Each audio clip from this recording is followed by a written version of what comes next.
एक कहावत है कि रस्सी जल जाए लेकिन उसका बल नहीं जाए, मतलब उसमें जो ऐंठन होती है वो नहीं जाता है। यह कहावत हमारे खाकी वर्दीधारियों पे पूरा चरितार्थ होता है।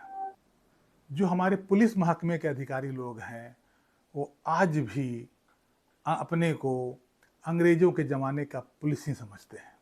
अभी भी उनके रग में अंग्रेजों के ज़माने का जो पुलिसिया रवैया है वही चलता है। वे भूल जाते हैं कि हमारा देश आज़ाद हो चुका है, हमारे देश में एक संविधान भी है और संविधान में नागरिकों को मौलिक अधिकार मिला हुआ है। संविधान में हर नागरिक को स्वाभिमान से जीने का और अपनी स्वतंत्रता से जीने का अधिकार मिला हुआ है। लेकिन इन पुलिस वालों को अपने अधिकार क्षेत्र से बाहर जाने की लगभग आदत सी होती है। वो अपने अधिकार क्षेत्र का अक्सर बाहर चले जाते हैं और उन लोगों की स्वतंत्रता और मौलिक अधिकार का हनन करते हैं जो हमारे देश का नागरिक है।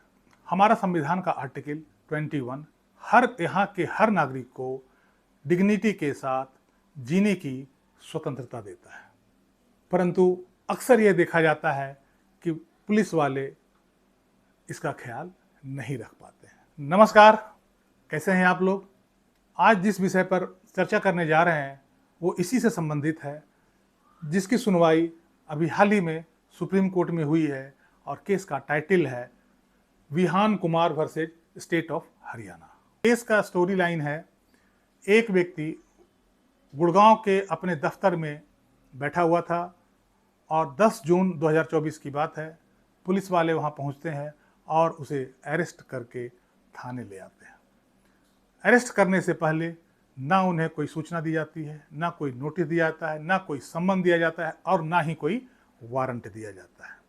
थाने लाकर उसे घंटों बिठाया जाता है। इस दौरान उसकी तबीयत भी बिगड़ती है और हॉस्पिटल में भी कुछ समय के लिए एडमिट होता है। उसके बाद काफ़ी समय बीतने के बाद वो मजिस्ट्रेट के सामने उसको पेश किया जाता है, जबकि जिस समय मजिस्ट्रेट के सामने पेश किया जाता है उसके 24 घंटे से ज़्यादा का वक्त हो जाता है। जबकि सेक्शन 41 CRPC यह कहता है कि जब भी किसी भी व्यक्ति को हिरासत में लिया जाए तो 24 घंटे के अंदर उसको मजिस्ट्रेट के अदालत में पेश करना होता है, और वो 24 के काफ़ी समय बाद वो पेश किया। दूसरी बात कि जब वो पेश किया तो अरेस्ट का टाइम वो बदल दिया था। दिन में 1 बजे के बजाय वो 5 बजे का दिखा दिया, जिससे कि ये इल्ज़ाम उस पर ना लगे। यह व्यक्ति इससे एग्रीव्ड होकर Punjab and Haryana high court का दरवाज़ा खटखटाता है, वहाँ अप्रोच करता है, वहाँ वो अर्जी लगाता है, जिस अर्जी में वो बताता है कि जो मोड ऑफ अरेस्ट है वो गलत है, क्योंकि अरेस्ट करने से पहले ना तो मुझे कोई सूचना दी गई थी, ना मुझे कोई नोटिस दिया गया था, ना कोई सम्मन आया और ना ही कोई वारंट आया। तो मोड ऑफ अरेस्ट है वही गलत है। दूसरी बात कि 24 घंटा के अंदर मजिस्ट्रेट के सामने आफ्टर अरेस्ट पेश किया जाना चाहिए, लेकिन ये 24 घंटा के काफ़ी बाद ये पेश किए और अरेस्ट टाइम ऑफ अरेस्ट को अपने डॉक्यूमेंट में वो चेंज कर दिया था, जो कि आर्टिकल 21 हमारे मौलिक अधिकार का उल्लंघन है और इस एक्ट के लिए प्रशासन के खिलाफ कार्रवाई करने की मांग की है। ऑनरेबल हाई कोर्ट ने सब सुनने के बाद कोई भी एक्शन लेने से मना कर दिया और उनकी इस अर्जी को डिसमिस कर दिया।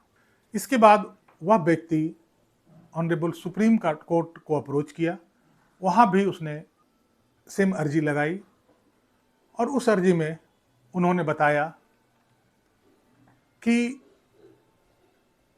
जो मोड ऑफ अरेस्ट है वो बिल्कुल ही गलत है और जो कि हमारा मौलिक अधिकार आर्टिकल 21 का उल्लंघन करता है। मोड ऑफ अरेस्ट ये था कि अरेस्ट करने से पहले ना तो मुझे किसी तरह का सूचना, नोटिस, सम्मन या वारंट नहीं दिया गया था। अरेस्ट करने के बाद 24 घंटे के अंदर मजिस्ट्रेट के सामने पेश करना होता है, जबकि इसने 24 घंटे के बहुत बाद मुझे कोर्ट में पेश किया गया और जो उनके डॉक्यूमेंट हैं उसमें टाइम ऑफ अरेस्ट को मैनिपुलेट किया गया।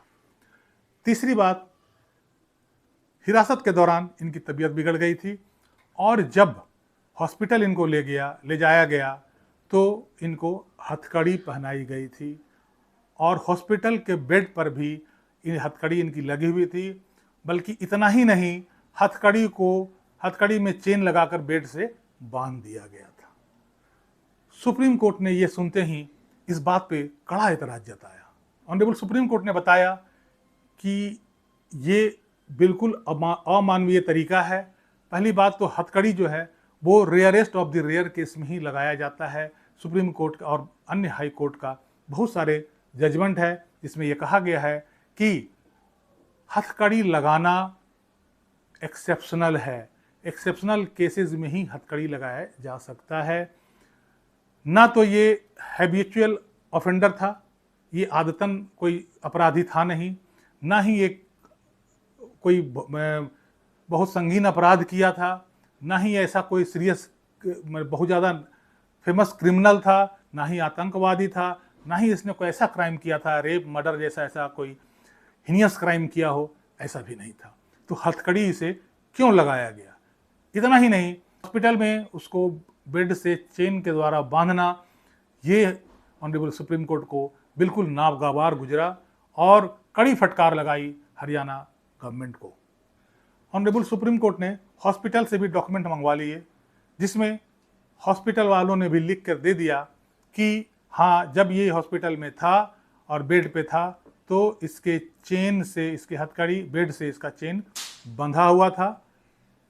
तो ये प्रूफ हो गया था कि पुलिस वाले ने इनके साथ अमानवीय व्यवहार किया है, जबकि एक साधारण सा केस चीटिंग का केस था और इसके साथ ऐसा व्यवहार करना कहीं से उचित नहीं था।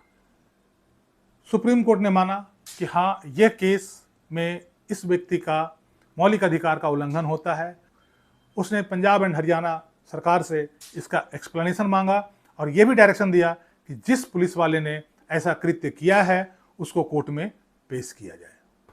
हथकड़ी लगाने के मामले में सुप्रीम कोर्ट और बहुत सारे हाई कोर्ट्स ने बहुत सारे गाइडलाइन इशू किए हुए, उसके बारे में थोड़ी सी चर्चा करते हैं।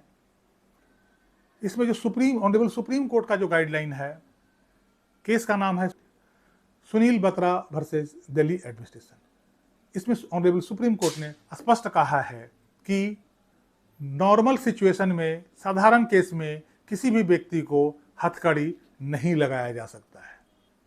दूसरा जो केस है प्रेम शंकर शुक्ला वर्सेस दिल्ली एडमिनिस्ट्रेशन, इस केस में भी ऑनरेबल सुप्रीम कोर्ट ने कहा है कि किसी भी व्यक्ति का अकारण हथकड़ी पहनाना उसका आर्टिकल 21 उसके मौलिक अधिकार का उल्लंघन है और यह पूरी तरह अमानवीय है। हथकड़ी ऐसे केसेस में जहां पुलिस वालों को लगे कि हथकड़ी पहनाना जरूरी है तो उनको मजिस्ट्रेट से परमिशन लेना जरूरी होता है। इस केस में पुलिस वालों ने ऐसा कोई परमिशन नहीं लिया था और ये एक बिल्कुल साधारण सा चीटिंग का केस था। वह व्यक्ति हैबिचुअल ऑफेंडर भी नहीं था, आदतन अपराधी भी नहीं था, ना ही ऐसा कोई बड़ा क्राइम किया था जैसे रेप और मर्डर, ना ही ये आतंकवादी था। तो ऐसे व्यक्ति को हथकड़ी लगाना सरासर आर्टिकल 21 का उल्लंघन है और सुप्रीम कोर्ट ने यह माना कि हाँ, उसका आर्टिकल 21 का उल्लंघन हुआ है। इस अंक में बस यहीं तक। तो कैसी लगी ये जानकारी? अच्छी लगी तो वीडियो को लाइक कीजिएगा, चैनल को सब्सक्राइब कीजिएगा। मिलते हैं अगले अंक में, तब तक के लिए जय हिंद, जय भारत।